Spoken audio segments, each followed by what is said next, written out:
이재명 대통령이 이렇게 말할 것 같은데요. 지금 재극정하는 거예요? 지금 그 집안은 지금 뭐 명청대죠? 아, 그 집안은 지금 집이 다 털렸어. 집단 소리나 하세요. 빈집털이한테 당했어 네. 지금.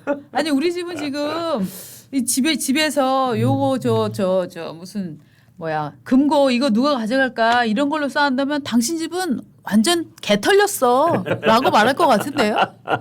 네. 근데 뭐 이해훈 뭐 그 네. 사람 하나 정도 뭐 저는 사실 뭐 그 뭐 별 그 무슨 큰 저기 자산이에요?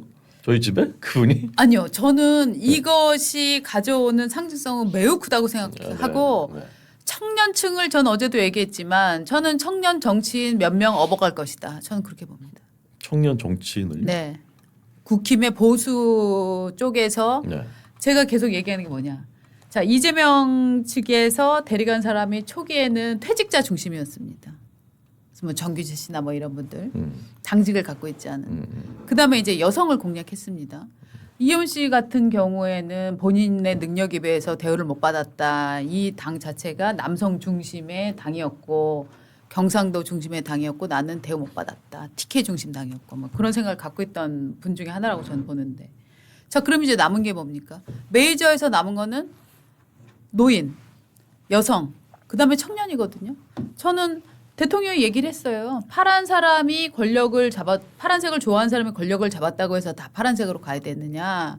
이 얘기가 앞으로도 이런 식의 인사가 중단되지는 않을 것이다. 라는 이제 시그널이다라고 받아들이고 있는데 저는 이혜원 의원 한 명이 이 저쪽에 그 장관 자리를 수락을 하고 했던 것들을 이혜훈이 별거냐라고 지금 저 생각을 하는 건 굉장히 지금 눈 가리고 아웅하는 것이다라는 느낌이 들거든요. 근데 저는 이제 그렇게 네. 생각합니다. 또 정치인이라는 게 네, 결국 그 자산이라는 것이 네, 저는 우리나라가 이런 방향으로 나아가야 된다고 생각합니다. 그리고 그 방향으로 나아가는데 이런 방식과 이런 길로 가야 된다고 생각합니다. 라는 것을 국민들께 말씀드리고 그것을 가지고서 판단받고 평가받는 것이 정치이고 정치인이고 그렇죠. 정당인 것인데 이혜원 의원은 3번이나 자기의 방향과 정체성을 밝히고 그걸로 국민들의 판단을 받은 사람이에요. 맞아요. 평가를 받은 사람입니다. 네. 그런데 지금 갑자기 이제 되돌아서 가지고 아 저쪽 길이 맞는 것 같아 이렇게 가는 것이지 않습니까? 네. 근데 저는 민주당과 국민의힘이 표방하고 있는 그 길과 방향은 사실 정반대라고 생각해요. 민주당이 표방하는 그런 길로 갔으면 지금 우리나라는 여전히 후진국일 겁니다. 세계 최빈국 중에 하나일 겁니다. 지금 AI 뭐 이런 거 똑같습니다. 양쪽이 다 AI 하겠다고 얘기해요. 그런데 민주당은 말은 목표는 AI라고 하지만 실제로는 어떤 일을 하고 있느냐. AI의 동력이 되는 전기, 원전, 탈원전하고 가동 그 재승인하는 것조차도 몇 년 걸려서 겨우 하나 해주고 이런 겁니다. 그러니까 말만 하지 실제로는 방향은 정반대 역행하고 있는 거예요. 주 52시간 유연화하자, 반도체만이라도 유연화하자. 결국 안 하지 않습니까? AI 예산 엄청나게 늘렸잖아요. 그게 다 어디로 갈까요? 저는 M1대 갈 가능성이 굉장히 높다고 생각합니다. 그게 지금까지 좌파 정권들이 해왔던 그 방식이에요. 저는 그래서 역행하고 있다고 보고 저는 그걸 국민들 특히 청년들은 잘 알고 있다고 생각해요. 청년들이 굉장히 빠르게 판단하고 있습니다. 네. 그런데 청년 정치인들을 몇 명 데려간다고 그 흐름을 바꿀 수 있다 저는 그렇게 보지 않습니다. 이혜훈 후보자는 말이죠. 예. 어제 이제 아마 사과라는 걸 하면서 이런 말을 했어요. 뭐 그 문장이 다 문제적이라고 보는데 그 중에 특히 이제 눈에 띄는 게 정당에 속해 정치를 하며 당파성에 매몰돼 사안의 본질과 국가 공동체에 처한 위기의 실체를 놓쳤음을 솔직하게 고백한다 그랬어요. 자기가 속한 정당의 정치를 하면서 당파성에 매몰됐다고 그러는데 아니 먹던 우물에 침을 뱉어도 유분수지 당파성에 매몰돼? 아니 그러면은 정당이라고 하는 것은 당파성을 가진 사람들끼리 모이는 게 정당이에요. 그러니까. 자기가 지금 무슨 말을 하는지를 몰라. 불편부당한 것은 그건 정당이 아닌 것이죠. 우리는 보수 이념 그러면 국민의힘으로 와. 우리는 좌파 이념 더불어민주당으로 가든지 정의당으로 가. 그래서 당파성을 띠는 게 정당이에요. 그런데 자기가 당파성에 매몰돼 있었대. 어쩌자는 얘기야 지금. 그리고 자기는 여기에서 서초갑에서 3선을 했어요. 그리고 오늘 아침에 뭐 누가 썼더군요. 그 뒤로도 국민의힘에 이 배지를 달고 이 명찰을 달고 선거를 4번이나 나가서 4번이나 떨어졌어요. 그러면 자신의 능력 부족을 부끄러워하고 미안한 생각을 가져야지. 그리고 어제까지 그제까지 같이 일했던 중성동 을구에 있던 당원들은 뭐하며 거기에 있는 유권자들은 뭐하며 자신을 뽑아줬던 그 조직원들은 또 뭡니까? 그 뒤로 무슨 말을 하고 있는지는 모르겠어요. 왜냐하면 이제 스텝이 꼬인 거예요. 대중 집회에 나가서 얘기했지 않습니까? 계엄은 대통령의 정당한 권리이다. 그러니까요. 예. 라고 얘기를 했는데 자 그거 어떡할 거야? 라고 이제 압박이 오니까 그래서 지금 내란 프레임으로 바꾼 거예요. 내란이 이렇게 중차대한 건지 몰랐다. 간첩이 전향을 할 네. 때도요 이런 식으로 반성은 안 해요. 저는 그 이수일과 심순애 네. 한번 쭉 다시 찾아봤는데 네. 김중배의 다이아몬드가 좋아서 간 게 맞죠. 그렇죠. 예, 다이아몬드를 평생 탐해 오셨던 분이라고 저는 생각해요. 그리고 탄핵 반대를 외쳤던 것도 거기가 실리가 될 것 같으니까 이 당 안에서 저는 그래서 저도 그렇게 생각해요. 저는 그래서 이제 그랬던 네. 것 같아요. 그분은 그 탄핵 반대를 외쳤던 네. 분이 다 그렇다는 얘기는 아닙니다. 당연하죠. 근데 이분은 그런 것 같아요. 네. 근데 저는 이수일과 심순애에서 이수일이 누굴까 저는 생각해봤어요.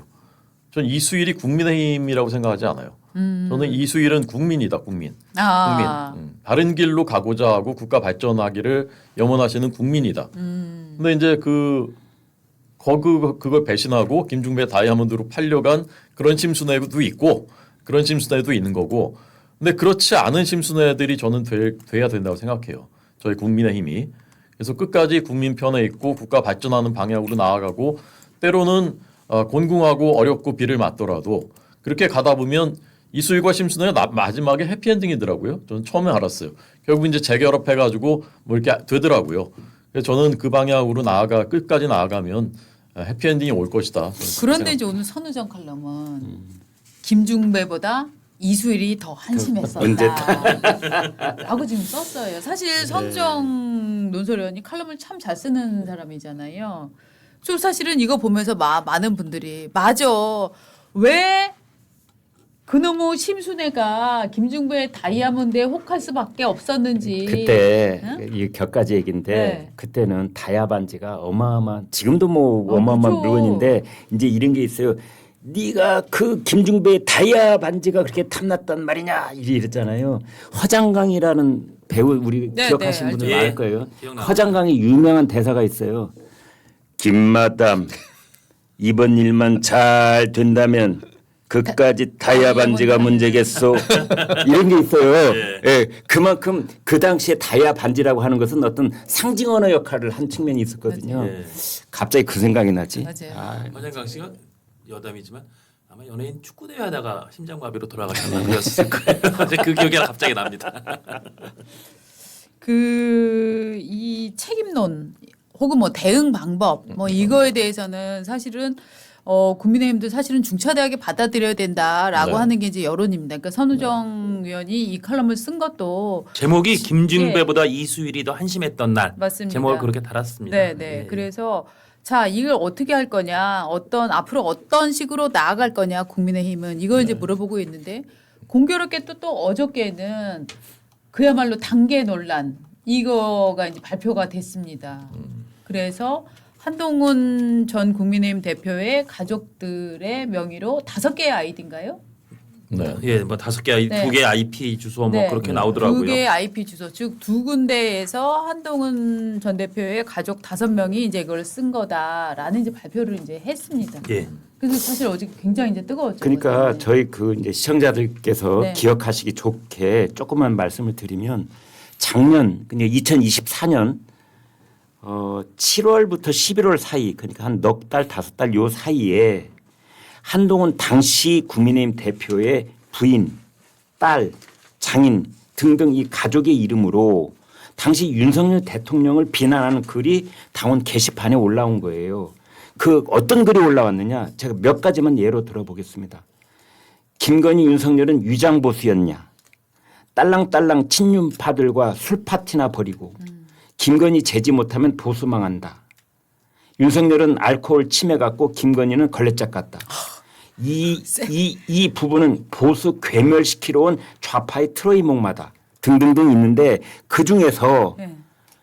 윤석열 김건희 대통령 부부를 가장 심각하게 건드렸던 문장은 이런 것이었을 겁니다. 건의는 개목줄을 채워서 가둬놔야 해. 네. 그래서 그때 개목줄이라는 세 글자가 예. 아주 오랫동안 돌아다녔어요.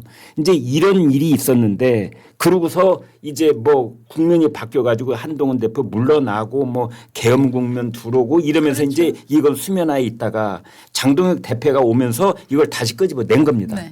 그래서 이제 그동안 뭐 감사했다가 이번에 어제 윤리위원회에 회부를 했다. 이제 이게 스토리입니다. 그래서 핵심은 이제 그런 거예요. 이걸 윤리위에 넘기는 거는 말이 너무나 정말 거칠다라는 측면도 있겠거니와 또 하나는 집권 여당 대표가 아니 현직 대통령을 비난하는 글을 가족들과 함께 올린다? 이제 이것을 어떻게 우리가 이해하고 납득해야 될 것인가 여기에 봉착해 있는 거죠. 그걸 제가 올렸습니까? 그게 제 아이디입니까?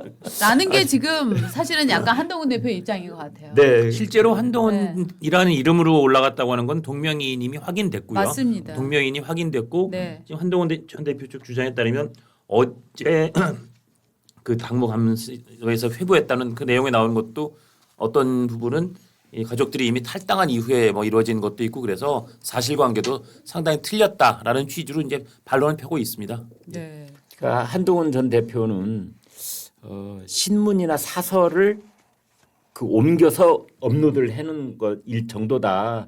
그러니까 이제 그 윤석열 김건희 부부에 대해서 비판적인 그런 칼럼 사설들이 있었잖아요. 예. 그걸 이제 올려놨다라는 거고 그건 인정을 하는데 그러나 이게 무슨 법적으로 또는 정치적으로 책임질 일은 아니다. 네. 이렇게 말을 하고 있습니다. 그러니까 한 전 대표 입장은 이거예요. 가족들이 게시판에 윤 전 대통령 부부를 비판하는 사설 등을 올렸다는 걸 나중에 알게 됐다라고 이제 어저께 얘기를 한 거죠. 네. 그리고 본인은 당원 게시판에 가입한 적이 없다. 그리고 가족들의 글도 문제가 될 게 없다. 아니 이렇게 얘기를 했습니다. 내 가족이 제 정치적 배경을 이용해 뭘 받거나 갑질을 하거나 누구한테 뭘 상납하거나 부동산 투기를 하거나 그러면 관리 책임 같은 게 정치인에겐 당연히 있는 거죠. 그런데 이게 그런 일입니까? 이건 그런 일이 아닙니다. 라고 왜냐하면 이제 국민의힘에서는 이거의 관리 책임을 한동훈 전 대표한테 돌렸거든요. 네. 그러니까 이제 한 대표는 이거는 문제될 일이 아니고 그리고 이제 한동훈 전 대표 측에서는 계속 이런 얘기가 나오고 있는 거죠. 그 게시판 지금 익명 게시판이잖아. 네. 지금 실명 게시판이 아닌데 실명으로 쓰지 않는 거를 갖고 지금 끄집어내 갖고 논란을 삼는 것 자체가 정치적인 공격이다. 이렇게 이제 보고 있는 그런 거죠. 측면도 있어요, 사실. 네. 그런데 저는 이 사건을 두고 뭐 입장마다 굉장히 많이 다를 거예요. 한동훈 대표 중심으로 세를 모아야 된다고 하는 분들은 그게 무슨 아무것도 아닌 것 같고 왜 난리들이냐라는 거고. 장동혁 대표를 지지하는 분들 입장에서는 야 지금 그걸 쓴 것보다 더 나쁜 일이 어딨어라고 지금 생각을 하고 계신 것 같고 그런데 봉다로라는 이제 필명으로 유명했던 네, 분이죠. 네. 곽대중 씨. 곽대중 씨가 저는 굉장히 재미있는 입장으로 글을 썼다고 생각을 해요. 페이스북에 올린 글인데요. 예. 잠깐 읽어드리면 한동훈 가족의 게시판 사건에 대해서 익명이 보장되는 게시판을 까발리는 나쁜 사례를 남겼다고 비판하는 분들이 있다. 사태의 본질을 호도하는 말이다. 이 사건은 작은 해프닝에서 시작이 되었다. 국민의힘 당원 게시판은 원래 한 땡땡 그러니까 박 땡땡 곽 땡땡 이런 식으로 성만 공개되고 이름은 가려지는 방식이었다. 예전부터 그랬는데 어느 날 갑자기 이름으로 검색하면 그 사람의 게시물이 고스란히 드러난 오류가 발생을 한 것이다. 즉 그러니까 그 당원 게시판이니까 들어가서 윤석열 이렇게 쳐봤겠죠. 한동훈 뭐 이렇게 쳐치겠죠. 왜냐하면 너무나 유명한 정치인이니까. 그러니까 어느 날 갑자기 한동훈으로 검색하니까 글이 쫙 나온 거예요. 그런데 글이 한동훈 대표에 대한 기사가 나오는 게 아니라 그가 쓴 댓글이다라고 이제 제시가 되는 거예요. 그러니까 사람들이 호기심이 발동하니까 한동훈 당시 당대표 및 가족들의 이름으로 게시판을 완전히 검색을 해본 거예요. 그랬더니 신세계가 열렸다. 한동훈 및 일가족 이름으로 된 게시물에서 뚜렷한 공통점이 발견된 것이다. 이걸 두고 우연이라고 우길 수가 있을까? 그런데 이 곽대중 씨 주장은 이거예요. 해법은 간단했다. 사실 한동훈 씨가 즉각 사과하면 될 일이었다. 우리 가족이 의욕이 과분해서 그랬다. 내 그 모든 것이 내 불찰이다. 식으로 끊고 넘어가면 될 일이었다. 물론 진상규명하라라고 난리가 났겠지만 이미 당사자가 사과한 사건에 대해서 기어이 그렇게 파헤치라는 요구가 더 커지지 못했을 것이다.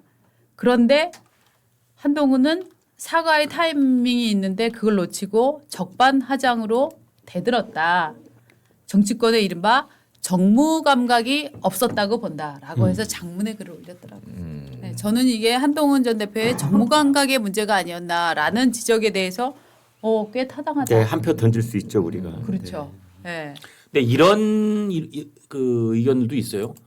왜 하필이면 이걸 또 어제 굳이 발표해서 맞아요. 김병기 원내대표가 결국은 뭐 이런저런 원투 스트레이트 펀치를 맞고도 뭐 맷집 좋게 버티다가 결국은 공천원금 1억이라고 하는 어마어마한 메가톤급 폭탄이 터져서 물러나고 그게 정치 뉴스를 완전히 뒤덮은 날인데 왜 저 얘기를 하필이면 어제 꺼내서 당계 논란을 다시 일종의 물타기처럼 보이게 만들었을까? 그렇죠. 이적 행위 아니야? 네. 라고 얘기하는 사람들도 있고 사실은 장동혁 대표가 그전에도 중요한 국면마다 뭐 대통령 면회를 간다는 걸 공개했다든지 우리가 모두가 뭐 황교안이다 그런 얘기로 중요한 국면에 자꾸 이상한 방향 전환이 있었던 것 때문에 여기야말로 또 그런 의미에서 정무 감각이 없는 거 아니냐. 맞습니다. 그렇네. 그런 이론도 맞습니다. 있습니다. 예. 저도 어저께 어저께야말로 김병기 논란에 정말 올인하고 사실 아니 공천 장사를 했다는 거잖아요. 이거 옛날 같으면 정말 한 당이 문을 닫느냐 마느냐 하는 지금 그럼요. 상황에 네. 지금 뉴스가 터졌는데 네. 그것 때문에 원내대표가 사표를 냈는데 이거를 지금 덮어버리는 한동훈 게시판 논란이 지금 어제 발표가 된 거예요. 저는 그걸 보면서 딱 했단 말이죠. 네. 야 이렇게 뉴스를 덮나? 그러니까요. 네. 그 일종의 자충수고 뭐 아니 우연이나 실수는 한두 번일 때 우연의 실수지 그게 계속되면 그건 뭔가 필연이거나 실력인데 참 그래서 그 대목은 좀 의아했습니다. 이게 뭐 단계 네. 논란에 누가 한동훈 대표가 정무 감각이 부족했던 거냐 뭐 네. 쓸데없는 거를 TV 잡았냐 그 논란을 차치하더라도 네. 그 생각은 어제 강력하게 들었습니다. 맞습니다. 그런데 이제 어제 요 타이밍을 정말 기다렸던 사람이 있는 것 같아요. 조국 혁신당 대표가 당원 게시판 사태와 관련해서 장문의 페이스북을 남겼습니다. 뭐라고 했냐면은 역시 정치검사 출신다운 대응입니다. 부인할 수 없는 확실한 증거가 나오니 마지못해 인정을 했습니다. 그런데 가족이 올린 글이 쓰레기 수준입니다. 이게 한동훈 가족의 언어 생활이라는 제목의 글을 통해서 이런 내용을 이제 썼는데요. 건의는 개목줄 채워서 가둬놔야 돼. 김건희가 한 대표를 죽이려 했군요 등 137건을 윤 대통령을 향해선 이제 미친 윤석열, 뭐 미친 역적, 윤석열, 추경호, 김건희, 배신자 트로이 목마 뭐 이런 글을 이제 썼다는 이런 내용들을 딱 이제 그 공유를 하면서 네, 네. 요걸 이제 쓴 거예요. 그러면서 역시 정말 한동훈은 정치 검사다라고 하면서 네, 맹 비난을 이제 퍼붓습니다. 본인도 뭐 정치 교수니까. 조국 전 대표는 아마 이제 본인의 정치적 활로가 현재 대표죠 네. 그냥. 네네네. 대표는 이제 정치적 활로가 거의 이제 잘 이제 앞이 보이지 않는다고 보고 지방선거 또는 같이 치러지는 보궐선거에서 한동훈과 맞붙어서 내가 만약에 이긴다면은 그러면 이제 그 활로를 뚫을 수 있다고 생각하는 게 아닌가. 네. 그래서 이제 그쪽과 각을 세우려고 하는 게 아닌가 저는 이제 네. 그런 생각을 하고 네. 저는 이제 큰 흐름에서 보자면 이 당원 게시판 문제가 수습 국면에 들어갔다고 저는 봅니다. 어제로. 예. 왜냐하면 일단 사실관계가 이제 확정이 돼야 돼요. 네. 뭐가 뭔지 잘 모르겠는데 일단 이제 검사가 기소를 한 거잖아요. 어제 네. 이제 당무감사위가. 근데 이런 겁니다라고 했고 어쨌건 발표된 것으로만 봐서는 한동훈 당시 대표에게 관리 책임은 면할 수 없다 이런 거예요. 네. 이제 결국 이제 재판으로 이제 윤리위로 갈 텐데 관리 책임을 가지고서 무슨 중징계할 수는 없는 거잖아요. 아 예. 관리 책임을 가지고 징계를 안 하거나 아니면 이제 경징계를 하게 되는 건데 결국은 저는 이거는 저희가 지방선거 치르기 전까지 넘어야만 되는 산이었어요. 맞습니다. 근데 이걸 넘지 못하고 있기 때문에 이쪽도 뭐 어떻게 해야 될지 모르고 이쪽도 어떻게 해야 될지 모르고 그런 측면이 있었던 거거든요. 네. 근데 이제 일단락되고 있자 넘어갈 수 있는 계기는 마련됐다. 네. 그래서 경징계가 됐건 어떻게 됐건 한동훈 대표 전 대표도 일단 어느 정도의 그 타격을 받고 또 아까 말씀하신 정무적 감각, 사과 타이밍을 놓친 거 그 과정에서 보여준 태도 이런 건 본인이 정치적인 부채로 짊어지고 가야 되는 거예요. 네. 저는 당 지도부 입장에서도 이걸로 한동훈을 뭐 쳐내거나 아니면 없애버리거나 이럴 수 없다라는 것은 어제부로 사실 이제 명확해진 것이거든요. 네. 그래서 이렇게 해서 가야지. 물론 당원 게시판 문제 저도 뭐 그냥 이거 뭐 아무것도 아니야 그렇지는 않다고 생각해요. 그렇지만 지금 당장 우리 눈앞에는 민주주의를 말살하고 법치를 파괴하려는 대한민국을 무너뜨리려는 이런 시도가 있지 않습니까? 일단 싸워야 되잖아요. 일단 싸워야 되는데 이 우리 소대 안에서 이놈이 좀 나쁜 얘가 나쁘네 뭐 이런 거 가지고 싸우고 있을 수는 없는 것이지 않습니까? 근데 문제는 지지자들 사이에서 이제 이를테면 원팀이 될 수 있는 사람이냐 이 사람은 이거에 대한 이제 저 의혹을 지금 갖고 있는 거잖아요. 네. 그러면 그 문제를 풀 거는 의혹을 갖는 사람들이 아니고 의혹의 대상자인 거죠. 저는 그러니까 한동훈 대표가 가족들이 왜 이런 글을 쓰게 되었는지 그리고 자신은 정말 정확히 알았는지 몰랐는지 그리고 이후에 이 논란이 터졌을 때 자기가 왜 사과하지 않았는지에 대해서는 저는 정말로 명명백백하게 당원들이나 유권자들 앞에 설명을 해야 된다고 생각을 해요. 이런 식으로 방송에 나가서 뭐 그게 제가 썼습니까? 뭐 이런 얘기를 할 타임은 저는 아니라고 생각을 하고요. 그리고 누가 뭐래도 한동훈 대표는 보수 정치인으로서 굉장히 중요한 자산이지 않습니까? 그럼 그 자산이 왜 이런 이 단계 게시판 이걸로 지금 발목을 잡히려고 드는가가 저는 되게 의아한 거예요. 그러니까 나는 하나의 오류도 없는 사람이야라는 저는 착각에 빠져 있는 게 아닌가. 원래 정치인은 인간은 다 오류가 있고 문제가 있고 정치를 하다 보면 당연히 흙탕물이 튀기게 돼 있는데 내 몸에는 단 한 방울의 흙탕물도 튀겨서는 안 돼. 그러니까 지금 이거 튀긴 건 흙탕물이 아니야. 이런 식으로 무시한다고 국민들이 다 그 흙탕물이 아니라고 생각을 합니까? 그래서 저는 오히려 정정당당하게 저는 한동훈 대표가 이 가족 게시판 문제에 대해서 정확한 입장을 내놔야 된다. 방송 출연해서 얘기할 게 아니다라고 저는 생각을 합니다. 제가 만약에 한동훈 전 대표의 참모라면 네. 지금 박 국장님이 하셨던 그런 비슷한 취지의 건의를 저는 할 것 같아요.